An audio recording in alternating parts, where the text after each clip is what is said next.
الحمد لله وحده والصلاة والسلام على من لا نبي بعده أما بعد وبه قال حدثنا إبراهيم بن موسى قال أخبرنا هشام بن يوسف أن ابن جريج أخبرهم قال وأخبرني يوسف بن ماهك قال إني عند عائشة أم المؤمنين رضي الله عنها إذ جاءها عراقي فقال أي الكفن خير قالت ويحك وما يضرك قال يا أم المؤمنين أريني مصحفك قالت لما قال لعلي أولف القرآن عليه فإنه يقرأ غير مؤلف قالت وما يضرك أيه قرأت قبل إنما نزل أول ما نزل منه سورة من المفصل فيها ذكر الجنة والنار حتى إذا ثاب الناس إلى الإسلام نزل الحلال والحرام ولو نزل أول شيء لا تشرب الخمر لقالوا لا ندع الخمر أبدا ولو نزل لا تزنوا لقالوا لا ندع الزنا أبدا لقد نزل بمكة على محمد صلى الله عليه وسلم وإني لجارية ألعب بل الساعة موعدهم والساعة أدهى وأمر وما نزلت سورة البقرة والنساء إلا وأنا عنده قال فأخرجت له المصحف فأملت عليه آية السور رواہ البخاری۔ محترم حضرات، آج کے درس میں 5-6 احادیث اس موضوع پر میں نے جمع کی ہیں کہ ایک تو اسلامی احکام کے درمیان ایک ترتیب ہے، فطری ترتیب، اور فطری ترتیب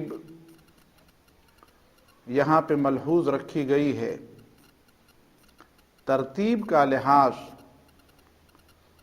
اور الاہم فالاہم، جو زیادہ اہم ہے اسے پہلے کیا جائے، جو اس کے بعد اہم ہے وہ اس کے بعد کیا جائے۔ عقیدہ سب سے اہم چیز ہے، اور عقیدے کے بعد حرام و حلال کا علم ہے، اور قطعی حرام و حلال اور ظنی یا جن کا مرتبہ قطعی حرام و حلال سے ذرا نیچے ہے وہ اس کے بعد آتے ہیں۔ مستحبات اور مکروہات سب سے آخر میں ان کا مرتبہ ہے، اور یہ فرق مراتب نہ جاننے کی وجہ سے لوگ بہت بڑی بڑی غلطیاں کرتے ہیں۔ ظاہر ہے آپ جب کسی پودے کو لگائیں گے تو پودے کی جو جڑیں ہوتی ہیں وہ آپ زمین میں گاڑیں گے۔ اگر آپ جڑوں کی بجائے شاخوں کو زمین میں گاڑ دیں تو ظاہر ہے کہ اس کو پودا لگانا تو نہیں کہتے، پودے کے ساتھ مذاق تو شاید ہو، لیکن اس کو پودا لگانا نہیں کہتے۔ جڑیں جڑوں کی جگہ ہوں اور پتے پتوں کی جگہ، پتوں کی جگہ جڑیں لگائیں اور جڑوں کی جگہ پتے، تو ظاہر ہے اس سے درخت تو اگتا نہیں ہے۔ اور یہ بہت بڑی اہم بات ہے۔ کچھ لوگوں کو عقیدے کا پتہ نہیں ہوتا،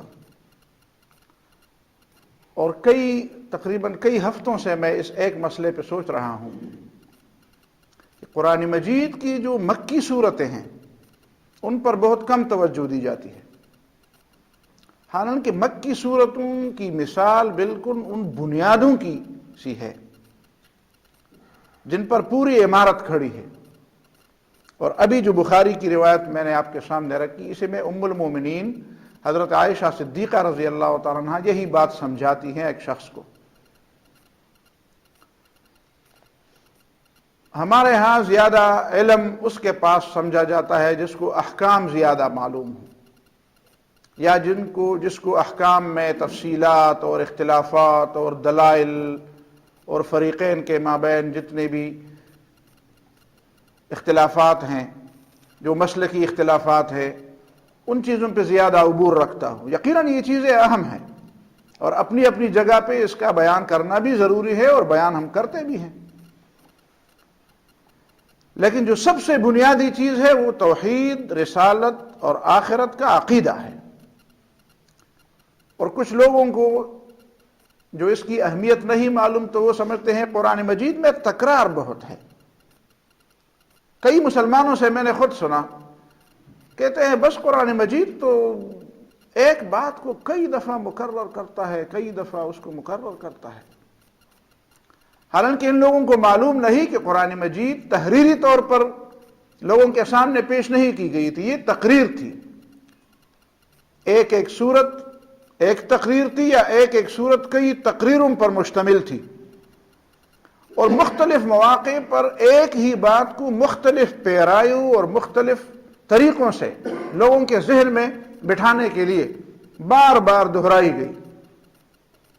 ایک ایک بات کو بار بار دہرایا گیا تاکہ کسی بھی طریقے، اور قرآن مجید نے خود اس کے بارے میں بتایا وَكَذَلِكَ نُصَرِّفُ الْآيَاتِ وَكَذَلِكَ نُصَرِّفُ الْآيَاتِ.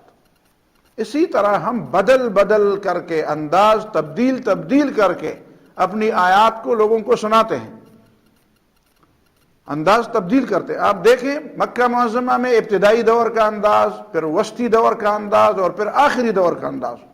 اس میں بالکل واضح فرق ہے، لیکن اس فرق کو وہ لوگ سمجھتے ہیں جو بار بار ان صورتوں کو پڑھتے ہیں، تاکہ ایک بات بالکل ذہن نشین ہو جائے. اور توحید کی بات جب تک اس انداز سے ذہن نشین نہ ہو جس طرح قرآن ذہن نشین کرنا چاہتا ہے، تو پھر احکام میں وہی استقامت اور وہی جو کہتے ہیں اس کو ایک تسلسل اور اس پر ایک استقامت وہ بالکل نہیں، کسی کے عمل میں نہیں آتی وہ چیز. ظاہر ہے وہ کہیں نہ کہیں وہ نکلنے کا کوئی راستہ تلاش کرے گا، کوئی بہانے تلاش کرے گا، نکلنے کے کوئی راستے ڈھونڈے گا. اور ہم دیکھتے ہیں کہ وہ صحابہ کرام جو رسول اللہ صلی اللہ علیہ وسلم سے اس انداز سے تربیت پائے ہوئے تھے کہ ان کی بنیادیں، عقیدے کی بنیادیں مضبوط ہوئی تھی.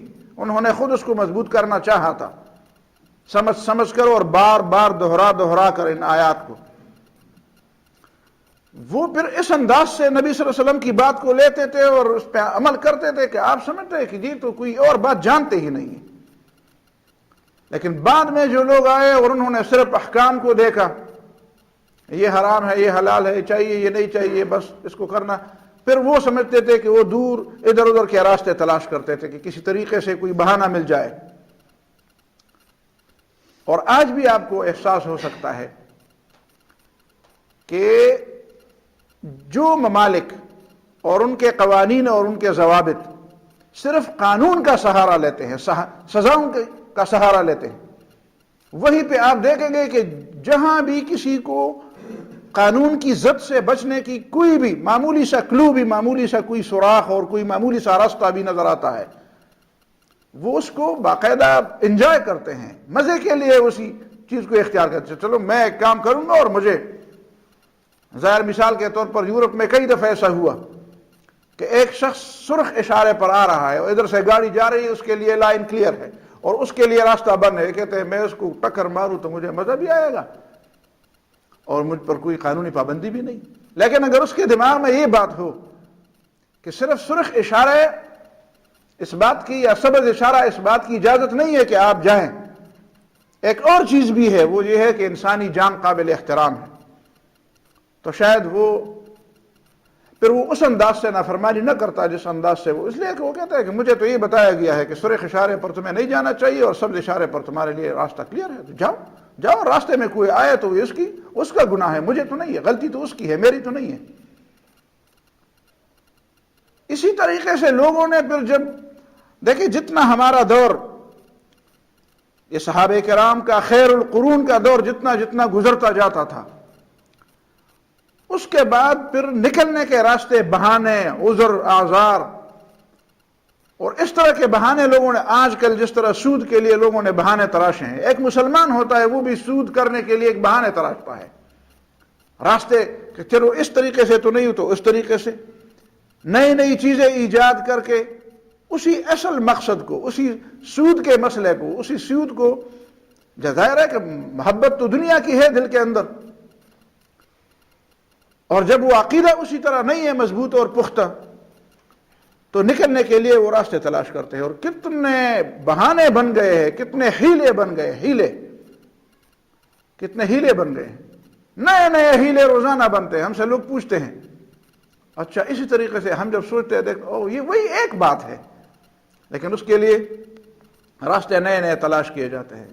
یہ نکلنے کے راستے اسی لیے تلاش کیے جاتے ہیں کہ اندر سے جو عقیدہ ہوتا ہے وہ عقیدہ پختہ نہیں ہوتا، وہ جو اللہ پر ایمان، جو آخرت پر ایمان، اور جو توحید کا جو عقیدہ ہوتا ہے وہ عقیدہ اس انداز میں پختہ نہیں ہوتا جس انداز میں اس کو پختہ کرنا قرآن چاہتا تھا، اللہ تعالیٰ جو چاہتا تھا۔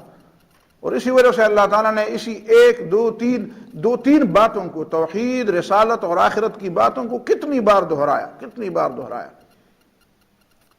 حتیٰ کہ معترضین یہ اعتراض کرنے لگے کہ بس قرآن میں تو صرف تکرار ہی تکرار ہے، وہ سمجھتے نہیں ہے کہ اس کا مقصد کیا ہے۔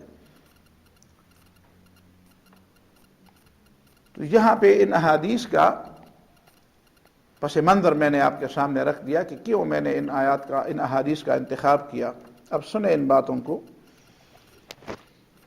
یوسف ابن ماہک کہتے ہیں کہ میں ام المومنین حضرت عائشہ رضی اللہ تعالیٰ عنہ کی مجلس میں تھا۔ حضرت ام المومنین پردے کے پیچھے لوگوں کو درس دیا کرتی تھی، اور یہ غالباً حضرت ابو بکر صدیق رضی اللہ تعالیٰ عنہ کے زمانے کی کوئی بات ہوگی، جب کہ قرآن ابھی مجتمع نہیں ہوا تھا۔ پہلے جمع کرنے والے قرآن مجید کے تو ابو بکر صدیق رضی اللہ تعالیٰ عنہ، یہ اس زمانے کی بات ہے جب ابھی وہ جنگ یمامہ ابھی نہیں ہوئی تھی، جنگ یمامہ کے بعد یہ بات ہوئی، جنگ یمامہ سے پہلے کی بات ہے۔ اس جاءہا عراقی، کوئی عراق کا کوئی رہنے والا ام المومنین کے ہاں آیا، فقالت، پہلی بات جو اس نے پوچھی وہ کیا تھی؟ ای الکفن خیر، کون سا کفن بہتر ہے کہ میں اس کے لیے اس کا انتخاب کر لوں؟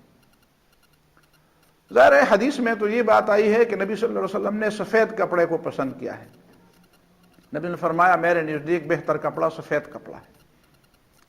اور ایک لطیفہ کی بات آپ کو سناؤں، ایک زمانہ تھا، کچھ بزرگوں کو یاد بھی ہوگا کہ کسی زمانے میں سفید کپڑا پہننا لوگوں کے لیے شرم کی بات ہوتی تھی۔ ہمارے یہاں کہتے ہیں یہ بزرگ لوگ، مولوی لوگ، شیخ قسم کے لوگ اس طرح پہنتے ہیں۔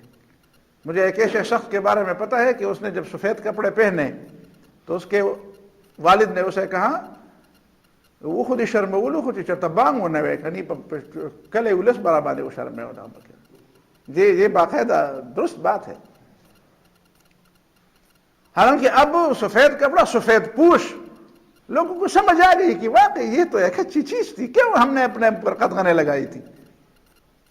نبی صلی اللہ علیہ وسلم نے فرمایا تھا سفید کپڑا مجھے پسند ہے، اور اس میں اپنے میتوں کو کفنا دو۔ کفن کے لیے سفید کپڑا پسند کیا نبی صلی اللہ علیہ وسلم نے۔ لیکن سفید کے علاوہ کوئی اور بھی کپڑا ہو، لیکن یہ عراق کا آدمی جو آیا ہے جس نے عجیب بات، ای الکفن خیر، ماں کون سا کفن بہتر ہے کہ میں اس کے لیے اپنے لیے اس کا انتظام کر لوں؟ قالت، تو اماں نے فرمایا، عائشہ رضی اللہ تعالیٰ عنہ نے، ویحک خوار نشویہ، ویحک، ویح ایسا کلمہ ہے جس طرح ہم پشتو میں کہتے ہیں یار عجیب آدمی ہو، پختو کے ہوئے خوار نشویہ، خدا دے خوار کا، ویحک تمہارے لیے افسوس ہے، افسوس کی بات ہے۔ وما یضرک، جو بھی کفن ہو تمہیں اس میں ضرر اور تکلیف کیا ہے۔ کفن کا مطلب ہے میت کی باڈی اور اس کے جسم کو محفوظ کرنا، لپیٹنا، اس کو پردے میں رکھنا، بس۔ اس میں پھر کیا ہے کہ تم خواہ مخواہ اس کے بارے میں مجھ سے پوچھتے ہو کہ کس رنگ کا ہو اور کیسے ہو اور کتنا لمبا ہو اور کتنا چوڑا ہو، اس کے ذہن میں جو بھی ہوگا۔ اچھا، وہ تو خاموش ہوا اس سوال کا جواب سننے کے بعد، قال یا ام المومنین، ماں مجھے بتائے، ارینی مصحف کی، مجھے اپنے قرآن مجید کا نسخہ دکھائیے، آپ جس قرآن مجید کے نسخے میں تلاوت کرتی ہے وہ نسخہ مجھے دکھائیے۔ قالت لما، ام المومنین کیوں، لما کیوں؟ قال، اس نے کہا لعلی اؤلف القرآن علیہ فإنہ یقرأ غیر مؤلف، شاید میں اپنے قرآن مجید کی سورتوں کی ترتیب وہ بناؤں جو آپ کے مصحف میں سورتوں کی ترتیب ہے، اس لیے کہ میرے قرآن مجید کے اندر میں نے جو آیات لکھی ہے وہ اس ترتیب کے مطابق نہیں ہے، اور میں ان آیات کو آپ کی ترتیب پر بنانا چاہتا ہوں۔ قالت وما يضرك أيه قرأت قبل، ام المومنین نے فرمایا اس میں کون سا نقصان ہے کہ تم نے جس آیت کو بھی پہلے پڑھ لیا تو پہلے پڑھ لو، اور جس کو بھی بعد میں پڑھ لیا تو بعد میں پڑھ لو، لیکن پڑھو قرآن کو، اس میں کون سا نقصان ہے کہ تم کس سورت کو پہلے پڑھ لیتے اور کس سورت کو بعد میں پڑھ لیتے ہو۔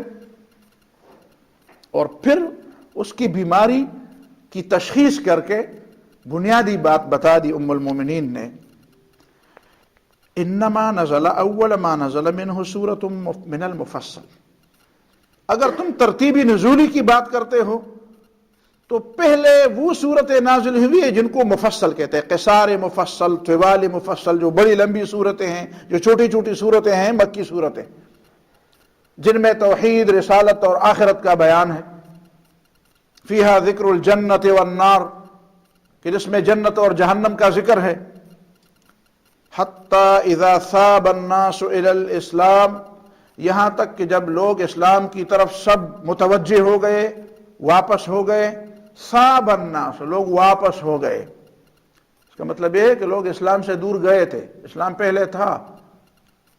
یہ جو لوگ کہتے ہیں نا پیغمبر اسلام، ہمارے ایک بڑے محترم جس کا میں دل سے احترام کرتا ہوں، اس نے سیرت کی کتاب لکھی ہے اور اس کا نام ہے پیغمبر اسلام۔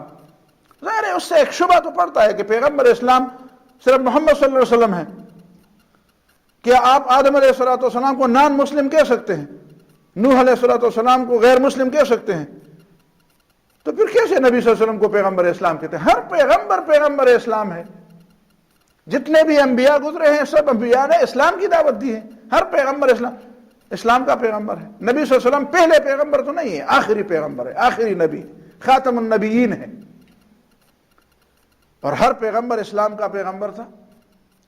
لوگ سب سے پہلے مسلمان تھے، آدم علیہ السلام سے لے کر 1000 سال تک اس دنیا کے اوپر کبھی کافر نہیں گزرا، گناہگار تھے، گناہگار تو آدم علیہ السلام کا وہ بیٹا بھی تھا جس نے دوسرے بھائی کو قتل کیا، گناہ ہوتے تھے زمین پر، لیکن کفر 1000 سال تک زمین اس کفر سے ناشنا تھی۔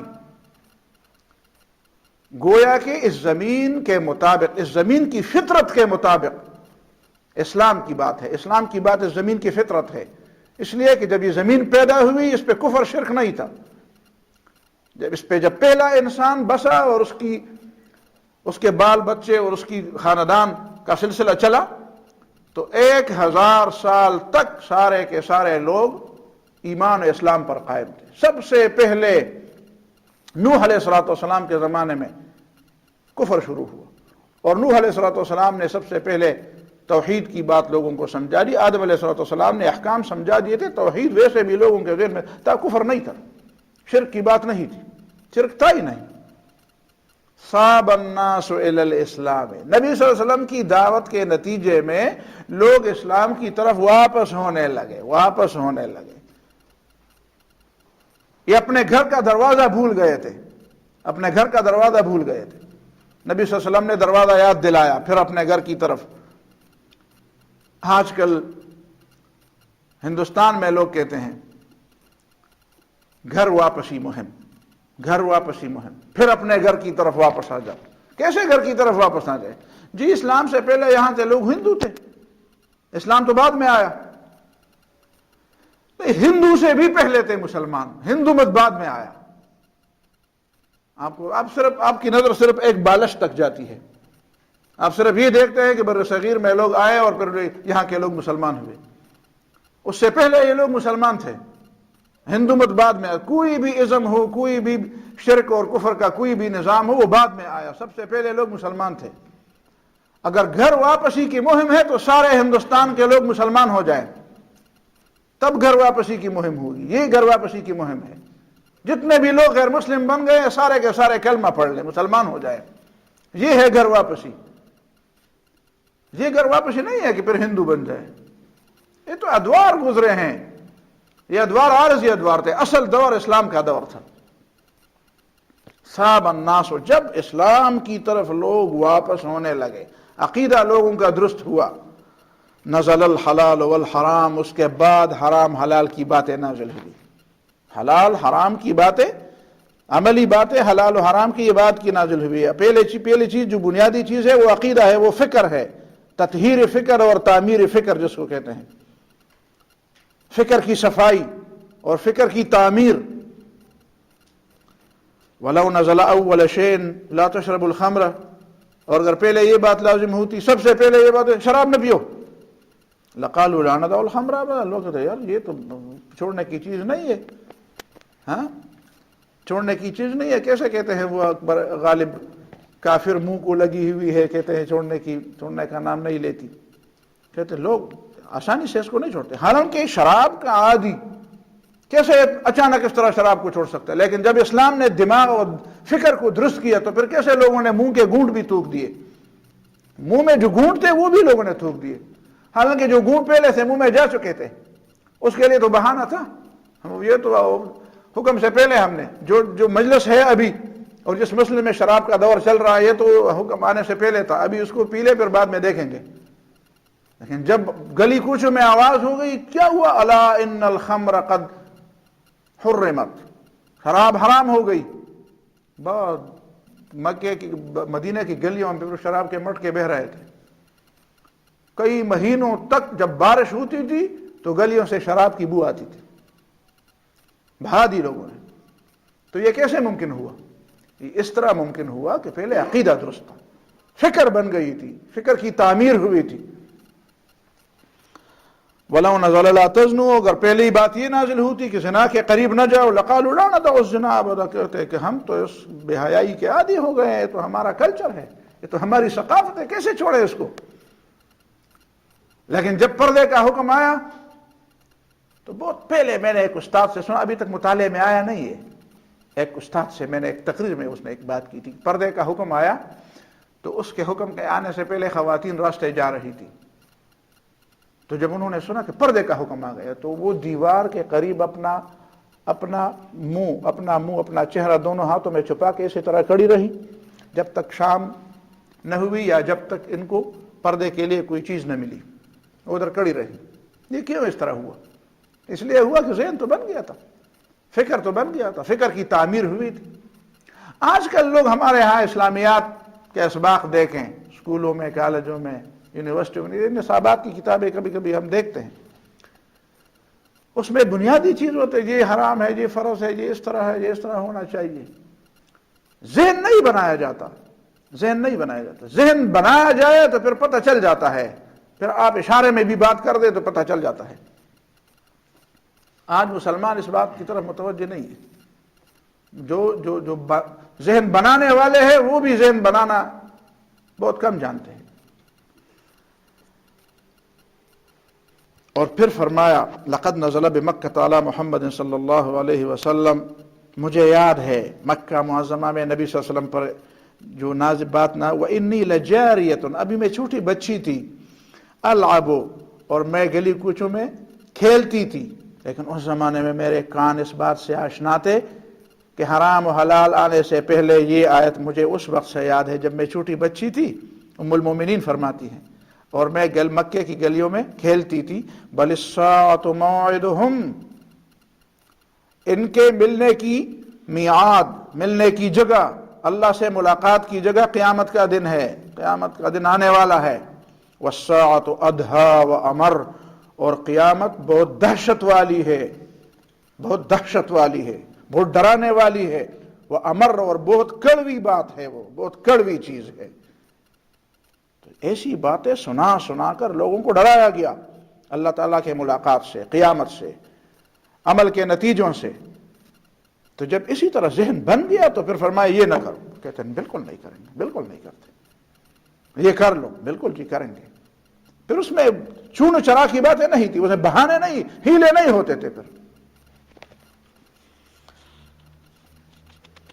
وما نزلت سورة البقرة والنساء الا وانا عنده، اور سورہ بقرہ اور سورہ نساء جب نازل ہوئی تو میں تو نبی صلی اللہ علیہ وسلم کی زوجیت میں تھی، پھر میرا نکاح ہو چکا تھا۔ اس زمانے سے لے کر اس دور تک سب کچھ جو میرے بچپن کھیل کود کا زمانہ تھا، اس زمانے سے لے کر میرے نکاح کے زمانے تک نبی صلی اللہ علیہ وسلم پر جو چیزیں نازل ہوئی وہ عقیدے کی اصلاح کی باتیں تھی، فکر کی اصلاح کی باتیں تھی۔ قال فاخرجت له المصحف، پھر انہوں نے اپنا قرآن مجید نکال کر اس کو دے دیا، فاملت علیہ آیۃ السور، سورتوں کی آیتیں بھی اس کو بتا دی، ذہن بنا دیا، پہلے سے ذہن بنا دیا۔ دوسری حدیث عن جابر قال اتى النبي صلی اللہ علیہ وسلم النعمان بن قوقل، حضرت جابر بن عبداللہ کہتے ہیں کہ نبی صلی اللہ علیہ وسلم کے پاس نعمان بن قوقل ایک شخص ہے، فقال یا رسول اللہ، آیا اس نے کہا اے اللہ کے رسول، ارأیت اذا صلیت المکتوبۃ وحرمت الحرام واحللت الحلال ادخل الجنہ؟ اے اللہ کے رسول مجھے بتائیے کہ اگر میں فرض نمازیں پڑھوں، یہ مثال بیان، نماز تو بہت بڑی چیز ہے، نماز کو تو ہم سمجھتے نہیں ہے کہ نماز کتنی بڑی چیز ہے، نماز بہت، وحرمت الحرام واحللت الحلال، اور میں حرام کو حرام سمجھوں اور حلال کو حلال سمجھوں۔ عمل تو بات کی بات ہے، پہلے تو ایک اعلان ہونا چاہیے کہ ہاں جو حرام ہے میں ان کو حرام مانتا ہوں، اور جو فرض ہے میں اس کو فرض مانتا ہوں۔ ادخل الجنہ، کیا میں جنت جا سکوں گا؟ دیکھیں جنت کی بات ذہن میں اس طرح بیٹھ گئی تھی، اور جہنم سے بچنے کی بات، اور ظاہر ہے کہ جب جنت میں جایا تو پھر جہنم سے بچ گیا۔ یہ اس بات کی دلیل ہے کہ اس شخص کے ذہن میں جنت کی امید اور جہنم کا ڈر وہ بالکل بیٹھ گیا تھا، اور وہ سمجھتا تھا کہ کون سا راستہ ایسا ہوگا، تو اس نے اس کو بتایا اے اللہ کے رسول میں تو میرے بس میں تو اور کچھ نہیں ہے، نمازیں پڑھ سکتا ہوں، عبادات کر سکتا ہوں، حرام کو حرام سمجھ سکتا ہوں، اور حلال کو اور حلال فرض کو فرض سمجھ سکتا ہوں، اس کے نتیجے میں جنت جا سکوں گا؟ نبی صلی اللہ علیہ وسلم نے فرمایا نعم، ہاں بالکل تم جنت جا سکتے ہو۔ یہ اس بات کا ثبوت تھا کہ اس کا ذہن بن گیا تھا، جنت اور جہنم اور آخرت پر اس کا ذہن بنا تھا، اب اس کے لیے وہ راستہ ڈھونڈ رہا تھا، اور راستہ اس نے ڈھونڈا تو درست بات کی، فرائض عقیدے کے بعد پھر فرائض کی بات آتی ہے، حرام و حلال کی بات آتی ہے۔ عبداللہ ابن مسعود رضی اللہ تعالیٰ عنہ فرماتے ہیں اتا علینا، وہ اپنے شاگرد کو کہتے ہیں، یہ میں نے اس لیے بتایا، یہ سنن نسائی کی روایت ہے، اور یہ ابھی جو میں نے بیان کی دوسری حدیث مسلم کی روایت ہے، یہ سنن نسائی کی روایت ہے۔ عبداللہ ابن مسعود کا ذہن کیسے بنا تھا؟ وہ دوسرے لوگوں کا ذہن بناتے ہیں، اپنے شاگردوں کا ذہن بناتے ہیں، نبی صلی اللہ علیہ وسلم کی تعلیم کے اثرات۔ اپنے شاگرد کو کہتے ہیں حریث ابن زہیر کو، اتا علینا حین، ہمارے اوپر بھی ایک دور گزرا ہے، ولسنا نقضی ولسنا ہنالک، ہم لوگوں کے فیصلے نہیں کیا کرتے تھے، اور نہ ہم اس کے اہل تھے، نہ ہم اس لائق تھے کہ لوگوں کے فیصلے کریں، اور نہ ہم لوگوں کے فیصلے کیا کرتے تھے۔ وَإِنَّ اللَّهَ عَزَّ وَجَلَّ قَدَّرَ، اور اللہ تعالیٰ نے یہ فیصلہ کیا تھا پہلے سے، تقدیر کا فیصلہ تھا، اللہ تعالیٰ کا فیصلہ تھا، اللہ نے پہلے سے فیصلہ کیا تھا، ان بلغنا ما ترونا، کہ ہمیں بھی اس مقام تک پہنچایا جو تم دیکھ رہے ہو ہمارے مقام کو۔ عبداللہ ابن مسعود کا جو مقام تھا، یہ نبی صلی اللہ علیہ وسلم نے فرمایا اس سے قرآن سیکھو، اور یہ امام ابو حنیفہ کا جو مدرسہ تھا، جس مدرسے کا وہ خود شاگرد تھے، یہ عبداللہ ابن مسعود نے یہ مدرسہ قائم کیا تھا۔ عبداللہ ابن مسعود رضی اللہ تعالیٰ عنہ نے یہ مدرسہ قائم کیا تھا کوفہ میں، اور عبداللہ ابن مسعود کی وفات کے بعد ان کے شاگرد علقمہ تھے، علقمہ بن ابی سلیمان، اور علقمہ کے بعد پھر ابراہیم نخعی تھے۔ جب علقمہ وفات پائے تو پھر ابراہیم نخعی اس کے وارث ہوئے، وہاں پہ مدرس تھے، وہ اس مدرسے کے استاد ٹھہرے، اور ابراہیم نخعی وفات پا گئے تو حماد وارث بن گئے، حماد امام ابو حنیفہ کے استاد حماد ابن ابی سلیمان، اور جب حضرت حماد کی وفات ہوئی تو امام ابو حنیفہ رحمہ اللہ اس کے وارث ہوئے، اور امام ابو حنیفہ کے بعد پھر امام ابو یوسف وارث ہوئے، اور امام ابو یوسف کے بعد پھر امام محمد وارث ہوئے، اور پھر یہ سلسلہ چلتا رہا۔ یہ مدرسہ عبداللہ ابن مسعود نے قائم کیا تھا، تو بہت بڑا مقام تھا ان کا۔ مدرس بھی تھے، مفسر بھی تھے، قرآن کے استاد تھے، حدیث کے استاد تھے، اور کتنا بڑا مقام۔ کہتے ہم جو اس مقام کے تھے پہلے ہم اس مقام کے نہیں تھے، یہ اللہ تعالیٰ نے فیصلہ کیا تھا کہ ہم اس مقام تک پہنچے۔ ان بلغنا ما ترون، کہ اللہ نے ہمیں اس مقام پہ پہنچایا جو آپ کے سامنے ہے۔ فمن عرض له قضاء بعد اليوم، آج تو ہم فیصلے کرتے ہیں، کل اگر ہمارے بعد کسی کو فیصلہ کرنے کا موقع ملا تو کیسے فیصلے کریں گے؟ تو فلیقض فیہ بما فی کتاب اللہ، تو فیصلے کے لیے پھر سب سے پہلے اللہ کی کتاب کھولے، سب سے پہلے فیصلے کے لیے اللہ کی کتاب کھولے اور اللہ کی کتاب سے سیکھے۔ فإن جاء امر لیس فی کتاب اللہ، ایسی کوئی بات سامنے آ جائے، ایسا کوئی کیس آ جائے جو بظاہر کتاب اللہ میں نظر نہیں آتا، فلیقضی بما قضا بہ نبیہ صلی اللہ علیہ وسلم، پھر نبی صلی اللہ علیہ وسلم کے فیصلوں کو دیکھے، نبی صلی اللہ علیہ وسلم نے ایسے معاملے میں کیا فیصلہ کیا ہے، تو جو فیصلہ انہوں نے فرمایا ہو اسی طرح فیصلہ کر لیں۔ فإن جاء امر لیس فی کتاب اللہ ولم یقض بہ نبیہ صلی اللہ علیہ وسلم، اب کیونکہ ایسا کیس بھی سامنے آیا جو اللہ کی کتاب میں بھی کھل کر اس کا حل نہ ہو، اور اللہ کے نبی صلی اللہ علیہ وسلم کے پاس بھی ایسا کوئی کیس نہ آیا ہو، تو فلیقض بما قضا بہ الصالحون، تو پھر اس طرح فیصلہ کرے جس طرح صالح لوگوں نے اس کا فیصلہ کیا، صالح لوگوں نے، اور صالح لوگوں میں سب سے پہلے خلفائے راشدین ہیں اور پھر اس کے بعد کے لوگ ہیں۔ قضا بہ الصالحون، صالحین کا فیصلہ دلیل ہے۔ جو لوگ سمجھتے ہیں ہم کتاب اللہ اور سنت رسول کے علاوہ کسی دلیل کو نہیں مانتے، وہ بیچارے اس لیے نہ مانتے ہوں گے کہ نہ جانتے ہوں گے۔ الناس اعداء لما جہلوا، جو نہیں جانتے تو اس کی دشمنی کرتے ہیں، تو کھلی بات ہے۔ آپ سے پہلے آپ ہی کے فکر کے لوگوں نے جو فیصلے کیے ہیں وہ آپ کے لیے ثبوت ہے، وہ آپ کے لیے دلیل ہے۔ قضا بہ الصالحون، لیکن اس میں ایک ترتیب ہے۔ سب سے بڑا فریم وہ اللہ کی کتاب ہے،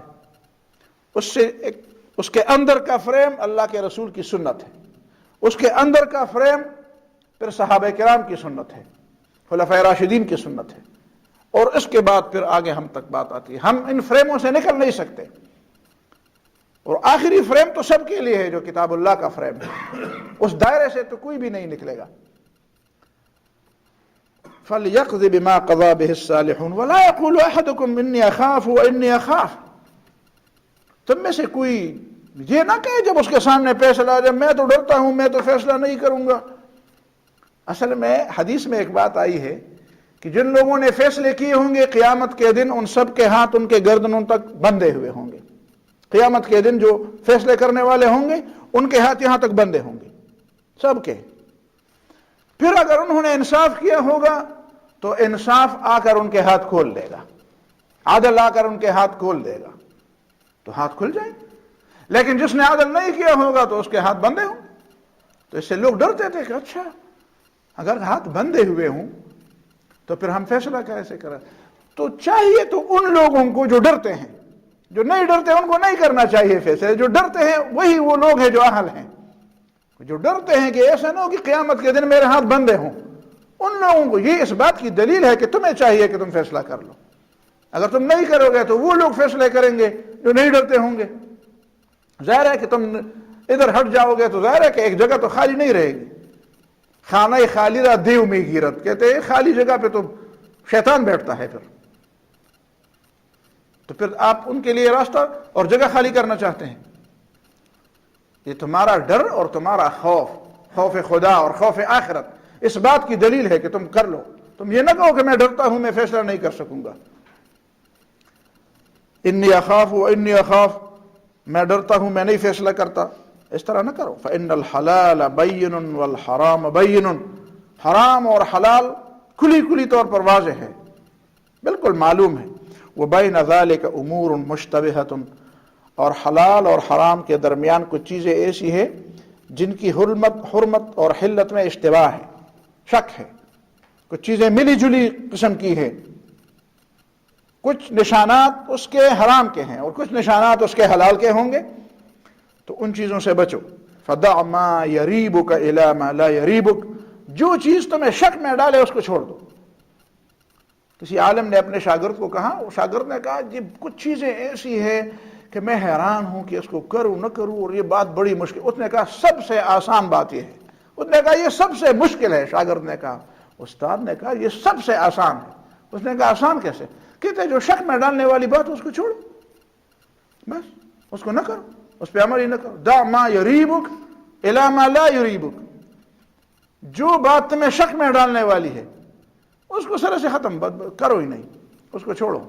پیسہ آنے والا ہے اس راستے سے لیکن حرام ہوگا کہ بس چھوڑو، نہ کرو، اس ٹرانزیکشن کو چھوڑ دو سرے سے، اس ڈیلنگ کو سرے سے چھوڑ دو، اور وہ کام اختیار کرو جو تمہیں شک میں ڈالنے والا بالکل بین ہو، جو کھلی طور پر واضح ہو۔ یہ سنن نسائی کی روایت ہے۔ بخاری کے ایک اور روایت ہے ابو ہریرہ رضی اللہ تعالیٰ عنہ کی، رسول اللہ صلی اللہ علیہ وسلم نے فرمایا یأتی علی الناس زمان، لوگوں پر ایک دور آئے گا، لا یبالی المرء ما اخذ منہ، انسان کو، کسی آدمی کو یہ پرواہ نہیں ہوگی کہ پیسہ اس کے پاس کیسے آیا، پیسہ اس کے جیب میں کیسے آتا ہے۔ لا یبالی المرء، اسے اس کی پرواہ نہیں، وہ کہتے ہیں بھائی پیسہ کماؤ، پیسہ آنا چاہیے، دولت آنی چاہیے، مجھے تو یہ تو میرا کاروبار ہے۔ کچھ لوگوں کو، بہرحال اچھے لوگ تھے وہ، لیکن ہم نے ان سے سنا جب ہم نے بتایا کہ یہ کام تو تم کرتے ہو یہ تو حرام ہے، کہتے میرے کاروبار میں دخل مت دو، میرے کاروبار میں، یہ تو میرا کاروبار ہے۔ وہی بات انسان کہتا ہے ہم نے ترقی کی ہے، ہم نے ذہنی طور پر ترقی۔ کیسے ذہنی ترقی کی ہے تم نے؟ یہ ذہنی ترقی ہے۔ وہ شعیب علیہ السلام کی قوم نے کیا کہا تھا؟ اصلاۃک تأمرک ان نترک ما یعبد آباؤنا او ان نفعل فی اموالنا ما نشاء۔ عجیب آدمی ہو، نمازیں لمبی لمبی پڑھتے ہو، کیا تمہاری نمازیں تمہیں یہ حکم دیتا ہے کہ لوگوں کے کام میں دخل دو؟ او ان نفعل فی اموالنا ما نشاء، ہمارے مال ہے، ہماری دولت ہے، ہم جس طرح اس کو استعمال کرنا چاہیں، تو آپ کو کیا ہے؟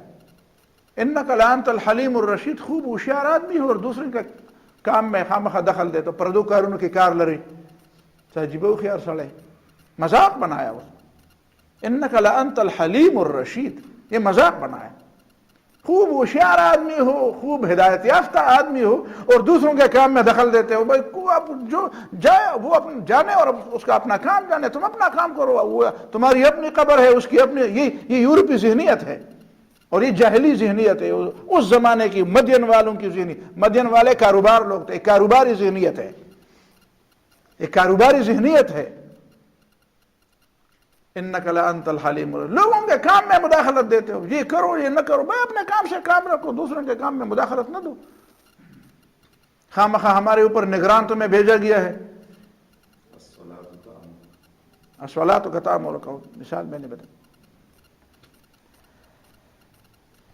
ما اخذ منہ امن الحلال ام من الحرام، حرام آیا پیسہ یا حلال آیا، اس سے اس کو غرض نہیں ہوگی، اس کی غرض یہ ہوگی کہ پیسہ آ جائے۔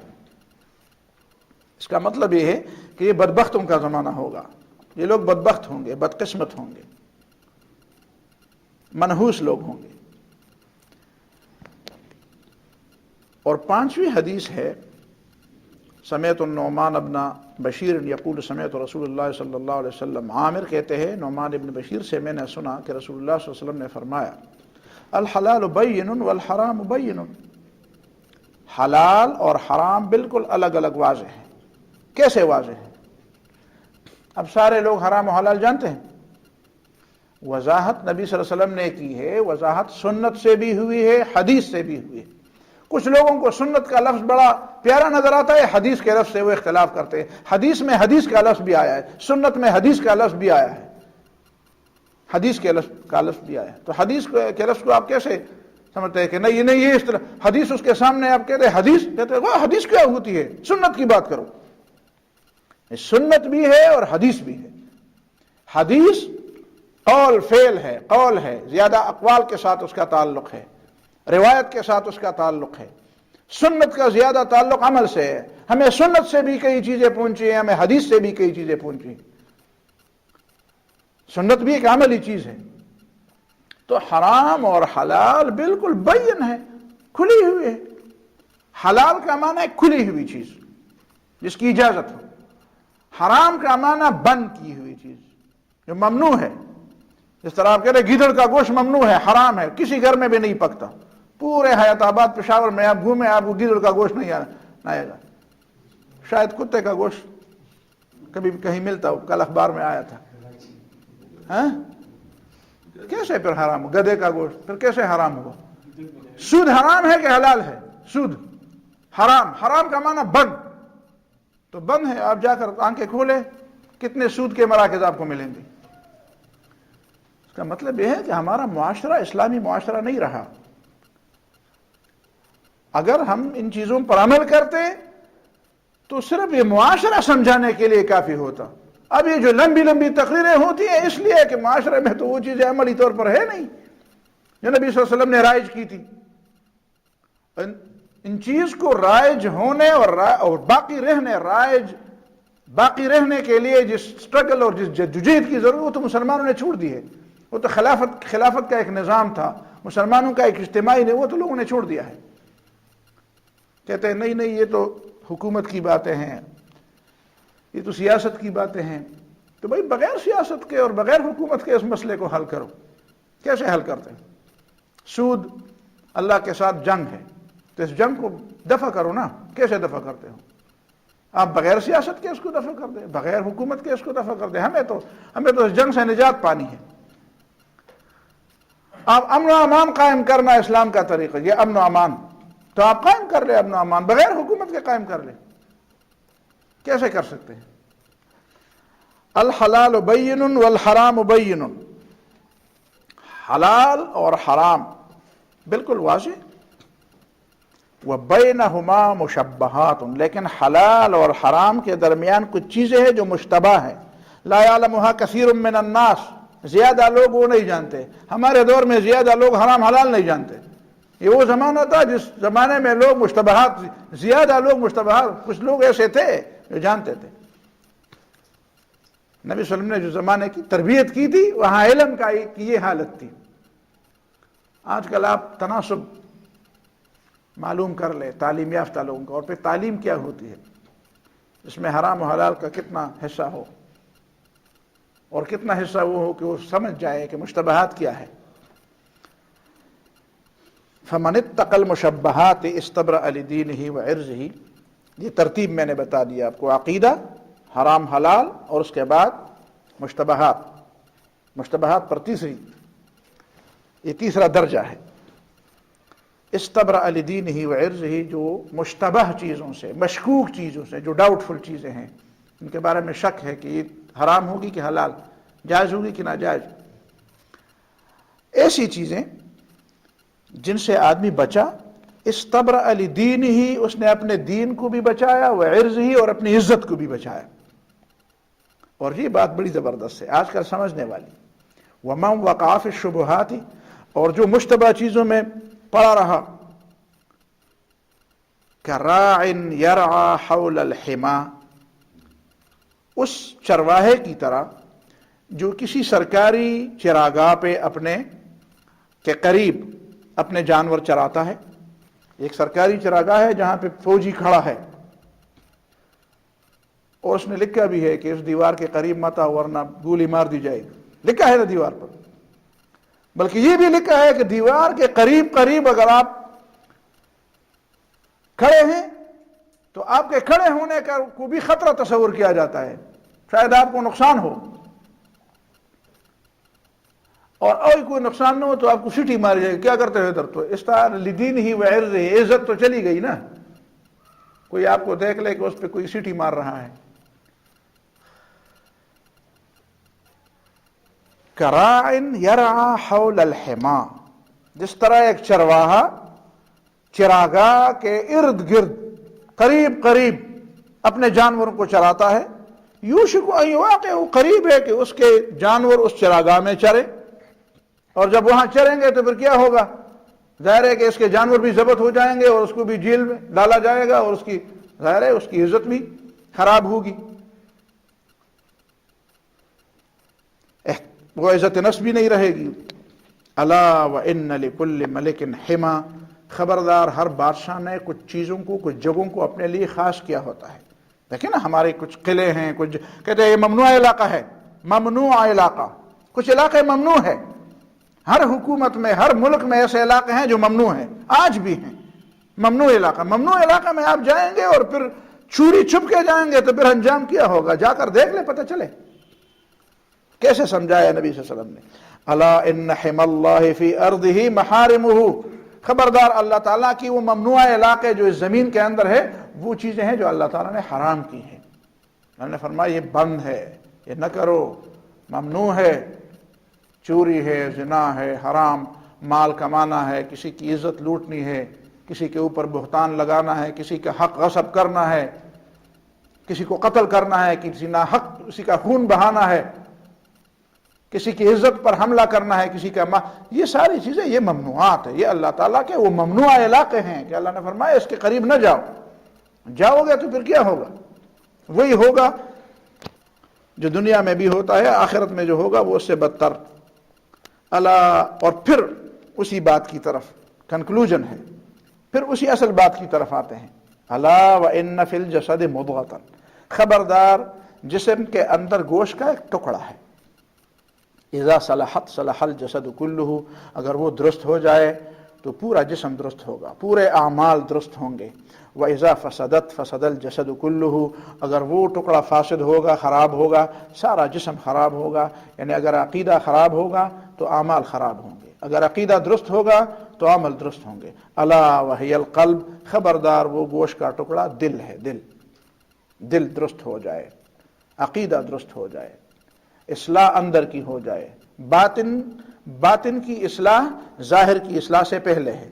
باطن کی اصلاح جس طرح ہوتی رہے، اسی ریشو اور اسی تناسب کے ساتھ ظاہر کی اصلاح بھی ہوتی رہے۔ ایسا نہ ہو کہ ظاہر کی اصلاح پر آدمی بہت زیادہ توجہ دے، کانٹ چانٹ اور پالش کو تو زیادہ توجہ دے، اور اندر دل جو ہے وہ ایک گند پڑا رہے، اس میں ظاہر ہے وہ اعمال پھر اعمال نہیں ہوں گے، نہ اللہ کے ہاں قبول ہوں گے اور نہ ان اعمال کو دوام حاصل ہوگا۔ اقول قولی هذا واستغفر الله لي ولكم ولسائر المسلمين فاستغفروه انه هو الغفور الرحيم۔